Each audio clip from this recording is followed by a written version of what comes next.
How to start a spice business from home. So if you're looking to get into the spice business, guess what? Cottage food laws throughout the entire country allow you to actually start spice businesses from almost every single state. And it costs a lot less than you might think. So if you love spices and you're looking to dive into the spice industry and you want to start a small business from home, this is going to be the video you want to watch from beginning to end because it's specifically about businesses from home selling spices.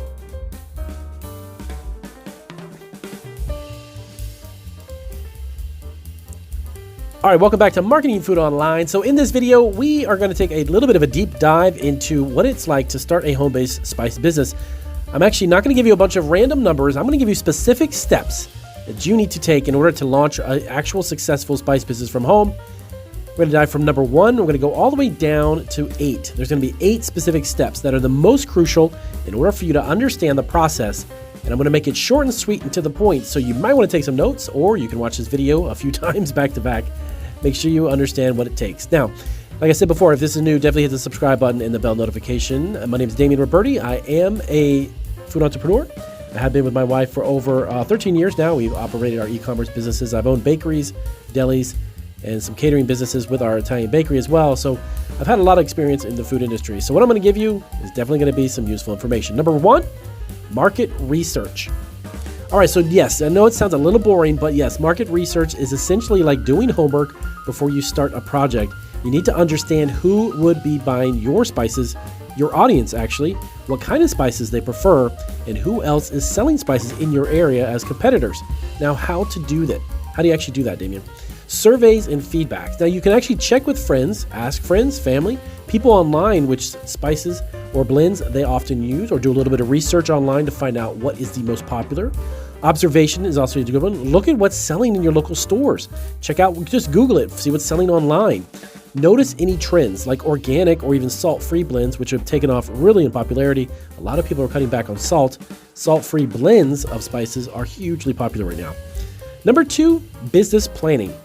A business plan is a detailed document that outlines what you aim to do and how you plan to succeed. Now, it's kind of like a map for your business journey, showing you where you want to go and how you're actually going to get there. Now, some key components to executing a business plan. Number 1, executive summary. So this needs to be a snapshot of your business and goals. What exactly are the goals and what type of business, obviously your spices, are you going to get into? Market analysis. Now, what you find in your market research. What is it exactly that you found about spices that are selling and not selling? What direction do you think you want to take your spice business? Financial plan. You want a budget and forecast of your earnings and your potential expenses. Now, this is a little tricky, but you can definitely project it and get an idea of how much you want to spend and where you think you'll be as far as sales. The most important step is number 3, sourcing the spices. This step is about finding the right ingredients for your products. You'll want to find suppliers who can provide high quality spices at a good price. Considerations to think about: quality versus price. Higher quality often means higher price, but better customer satisfaction. Believe it or not, nowadays you can get really good high quality online and numerous places on numerous websites, and you can actually pay a lot less than you might think. Here's a little tip. Make sure you get websites that give free shipping. If you have a set amount, if you spend like over $100, you get free shipping. Any website that charges on top of their actual rate, you could be overpaying. Number 4, compliance and licensing. Now, running a spice business from home means that you need to comply with local food safety and business regulations, and that normally falls under cottage food laws. So you want to specifically find out about your state. That's the most crucial thing. Every state is actually not the same. They're very different. So find out about your state's cottage food laws, and then you can go from there. Basic requirements: business license, obviously permission to operate your business. Many cottage food businesses actually do require some type of licensing or permit, so you want to, again, double check your state specifically and be sure that you apply for them. You don't want to operate without it. Also, get yourself an LLC and food business insurance. Now, by the way, down below in the description section, you can find some links to help you out as well. You can actually create an LLC online in a matter of just a few minutes actually. You can even get insurance policies very quick. So definitely check. We got some extra additional resources. Next up would be food safety permits. So you want to ensure your handling and storage of spices meet your health standards. That also is going to fall in line with what you are expected under your cottage food laws. Number 5, branding and packaging. Branding is actually how you present your business to the world. Look like basically choosing the right outfit for the interview, if you will. Packaging not only keeps your spices fresh, but also needs to catch the eye of potential buyers. This could be actually online or even in retail stores if you're allowed to do that as well from home. So you want to make sure it stands out. Here's a couple of tips, by the way. Design. You want to make clear, attractive labels with your logo that tell the spice's story. Materials. You want to ensure your packaging preserves the spice quality, not just keeps them in containers. You definitely want to make sure you're using the right jar or container or packaging. Number 6, marketing and sales. Marketing is about how you tell people about your spices, and sales are obviously how they can buy them. So you want to ensure that you market. Some strategies for online marketing, by the way, using social media or a website to reach customers is a no-brainer, but you might want to learn some of the Facebook ads or Google ads. I'm going to have some videos here on Marketing Food Online that are going to show you exactly how to run spice business ads for Facebook, by the way. Number 7 is distribution.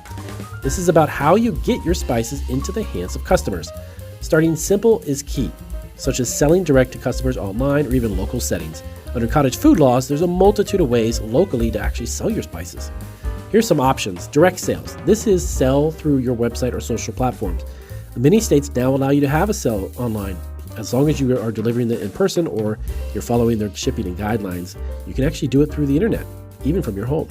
Retail partnerships. Local stores may actually agree to stock your spices. Many cottage food laws in many states actually allow you to sell through retail stores, believe it or not. Definitely a route you want to go. You can be much more profitable selling in bulk.